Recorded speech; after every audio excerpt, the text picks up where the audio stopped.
How to take a full-page screenshot on your iPhone 8 Plus. First, open Safari on your iPhone 8 Plus and go to the web page you want to capture. Now, scroll to the top of the web page.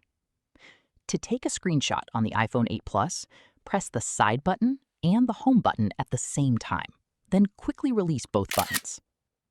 You'll see a screenshot preview appear in the bottom left corner. Tap on the screenshot preview to open the editing screen. At the top, you'll see two options, Screen and Full Page.